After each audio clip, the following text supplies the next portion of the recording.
Bab 1230. Roh Pedang. Jelas, biksu tua itu ingin membunuh Mileye.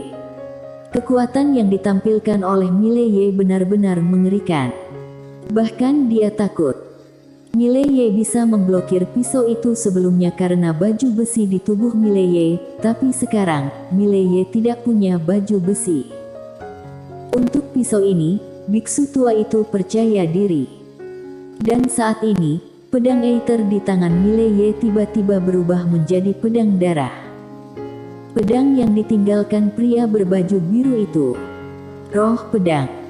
Roh pedang tiba-tiba berubah menjadi cahaya berdarah dan jatuh ke alis Mileye. Bang! Dalam sekejap, rasionalitas terakhir di kedalaman mata Mileye menghilang secara langsung. Benar-benar iblis gila. Bang! Aura garis darah yang mengerikan melonjak ke langit, mengguncang langit berbintang. Ada perbedaan antara semi-iblis gila dan iblis gila. Setelah benar-benar memasuki iblis gila, aura dan kekuatan Mileye langsung membumbung tinggi, energi jahat dan jiwa pembunuhan yang dahsyat menyapu sekelilingnya, dan dalam sekejap, seluruh langit berbintang dipenuhi jiwa pembunuhan dan energi jahat. Saat ini, Mileye menebas dengan pedang. Pedang ini memotong langsung pada pisau biksu tua itu. Bang! Di bawah pengawasan semua orang, biksu tua itu mundur ribuan kaki dalam sekejap. Dan cahaya pedang berdarah itu tidak bubar, masih ada di pisau sila. Pada saat ini, kekuatan misterius tiba-tiba muncul di pisau sila. Kekuatan Dharma bisa memurnikan jiwa pembunuhan dan energi jahat. Namun, saat ini, pisau sila ini tidak bisa memurnikan jiwa pembunuhan dan energi jahat pada energi pedang. Ini adalah jiwa pembunuhan dan energi jahat dari garis darah. Biksu tua itu memegang pisau di kedua tangannya menakis energi pedang berdarah Mileye.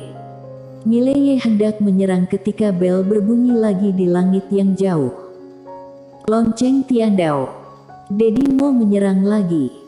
Mileye tiba-tiba menoleh dan memotong dengan pedang. Jelek.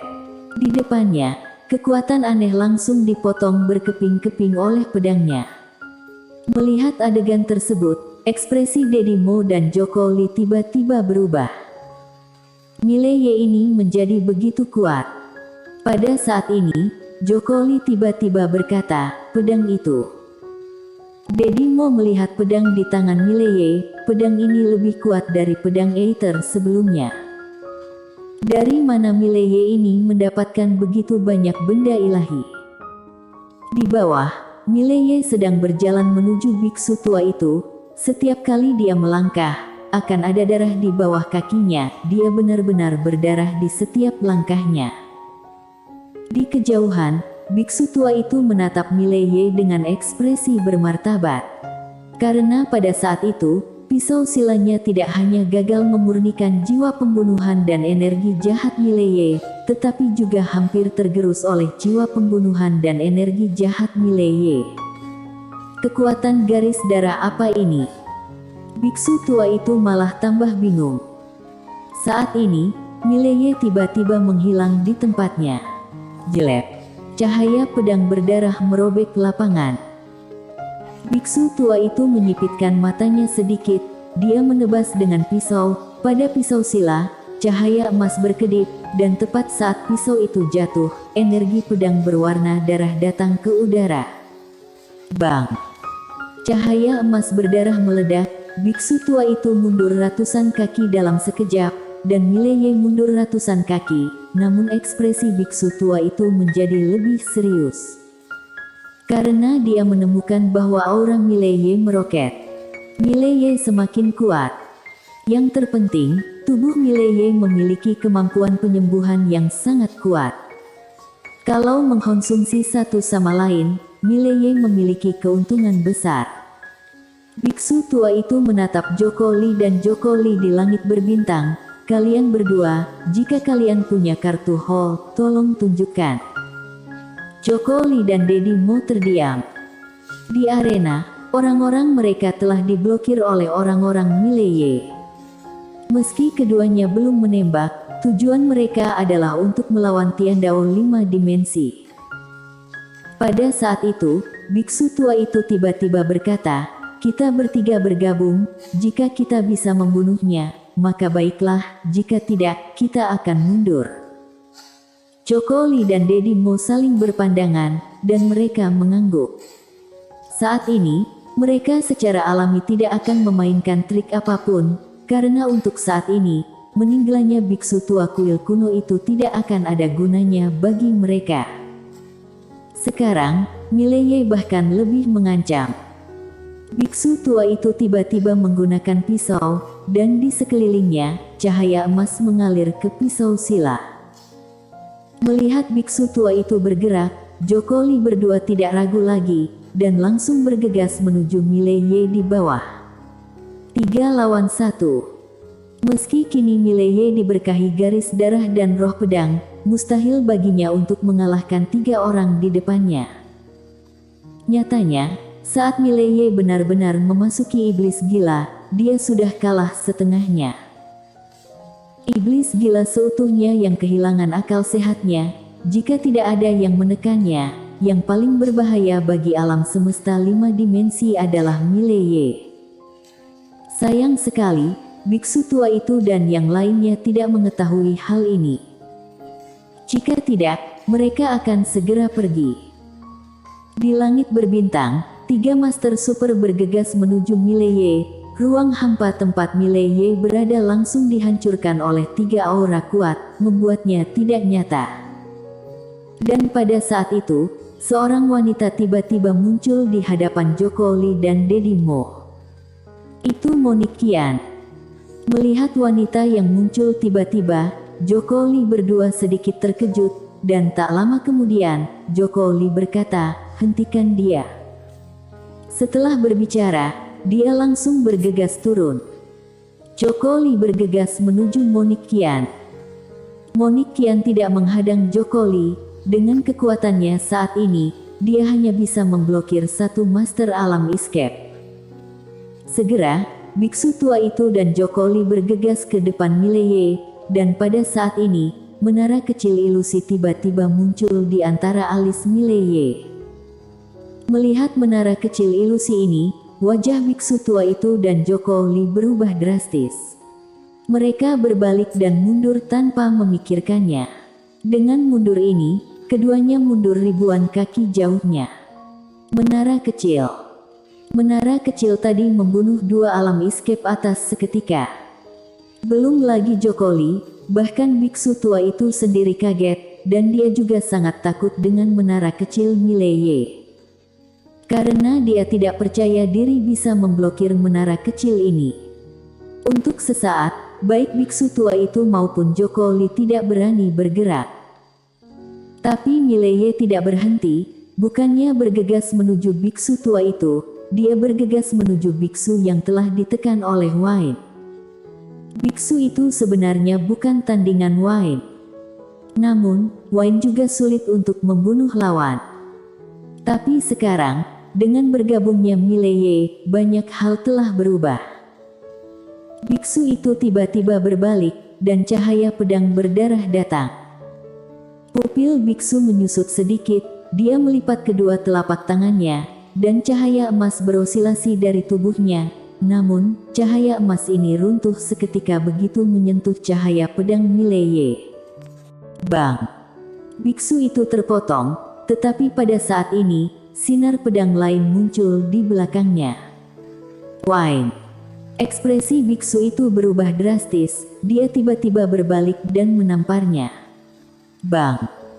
Telapak tangannya dengan paksa memblokir pedang Wayne, tetapi pada saat ini, sebuah pedang tiba-tiba menembus bagian belakang lehernya. Jelek. Mata biksu itu melebar, dan kemudian tubuhnya berangsur-angsur menghilang. Melihat biksu itu dipenggal oleh Mileye, wajah biksu tua itu di kejauhan tiba-tiba menjadi suram. Dia menatap Mileye, dan dia tiba-tiba menyadari bahwa meskipun Tiandao 5 dimensi tidak bergerak, Mileye ini tidak mudah untuk dibunuh. Di seberang Mileye, Wayne juga menatap Mileye, matanya waspada, karena dia merasakan jiwa pembunuhan dari Mileye. Mileye saat ini terlihat tidak normal pada pandangan pertama. Wayne memandang Mileye, adik seperguruan, kamu tidak akan memukul aku, bukan? Mileye hendak bergerak ketika pedang darah di tangannya tiba-tiba bergetar. Mileye berbalik dan bergegas menuju biksu di seberang sana di kejauhan. Melihat pemandangan ini, Wayne sedikit terkejut, lalu berkata dengan lembut, pedang itu membimbingnya. Lalu biksu tua itu juga menemukan adegan ini. Awalnya saat melihat Mileye akan melawan Wayne, dia cukup senang, karena sepertinya Mileye sudah gila dan tidak bisa membedakan kawan dan lawan. Namun saat Mileye berbalik untuk membunuh biksu lain, dia tercengang. Pedang itu membimbing. Meskipun Mileye tidak memiliki kewarasan, pedang di tangannya memilikinya. Pedang itu membimbing Mileye. Sialan ini. Biksu tua itu tiba-tiba berkata, mundur. Mundur. Mendengar kata-kata biksu tua itu, biksu di kejauhan tidak ragu sama sekali. Dia berbalik dan kabur, menghilang ke langit berbintang. Sisi sedikit terkejut, dia berlari terlalu cepat. Biksu tua itu menatap Mileye dalam-dalam, lalu berbalik dan pergi. Dia tahu bahwa dia tidak bisa mengalahkan Mileye sekarang. Seorang master alam escape atas dapat menekan Mileye, tetapi tidak dapat membunuh Mileye, bahkan mungkin kalah dari Mileye yang telah sepenuhnya memasuki iblis gila. Melihat biksu kuil kuno dan yang lainnya pergi, Joko Lee berdua segera mundur. Segera, master kuil kuno dan dunia Dao langsung mundur. Melihat pemandangan ini, Jessica Guan dan yang lainnya menghela nafas lega, tapi tak lama kemudian, mereka melihat Mileye. Bagaimana dengan Mileye? Bisakah dia mendapatkan kembali kewarasannya? Semua orang di arena melihat Mileye. Mileye berdiri di langit berbintang, memegang pedang di tangan kanannya, tubuhnya terus bergetar, di sekelilingnya masih ada energi jahat dan jiwa pembunuhan yang tak ada habisnya. Auranya masih meroket. Ini seperti tak ada habisnya, sangat menakutkan. Nyatanya, ada masalah serius, yaitu auranya meroket terlalu cepat, dan tubuhnya sudah agak tak tertahankan. Lagi pula, menara penjara alam terluka parah saat dia mendorong paksa menara penjara alam sebelumnya. Sekarang, kekuatan garis darah ini melonjak liar, dan tubuhnya sebenarnya agak sulit menopangnya. Dan masalah yang paling penting adalah tidak ada seorang pun di lapangan yang bisa menekan garis darahnya. Pernah ada orang yang bisa, yaitu Tiandao 5 dimensi. Tapi sekarang, Tiandao 5 dimensi sudah tidak ada. Saat ini, Wita Zhang hendak menghampiri, namun dihadang oleh Wayne. Wayne menggelengkan kepalanya, berbahaya. Mileye saat ini sangat berbahaya, dia mungkin menyerang siapa saja yang mendekat. Wita Zhang menatap Wayne, bisakah kamu menekan garis darahnya? Wayne menggelengkan kepalanya, tidak. Kekuatan garis darah di Mileye kuat banget. Hanya dengan kekuatan yang jauh lebih unggul dari Mileye barulah bisa menekan kekuatan garis darah di tubuh Mileye. Wita Zhang menatap Mileye di kejauhan, matanya penuh kekhawatiran. Wayne menatap pedang di tangan Mileye, bisakah kamu menekan garis darahnya? Alasan mengapa Mileye memasuki dunia iblis gila adalah karena pedang ini. Pedang itu bergetar sedikit, seolah merespons. Wayne sedikit mengernyit. Jawaban pedangnya adalah dia tidak bisa menekan garis darah Mileye, tapi dia bisa membuat garis darah Mileye semakin gila. Wayne menyesap arak, lalu berkata, pedang macam apa? Aku salut. Di samping, Monikian menatap Mileye dan perlahan mengepalkan tangannya. Sekarang adalah waktu kekuatan garis darah Mileye yang terkuat, jika dia berkultivasi ganda dengannya sekarang. Bersambung.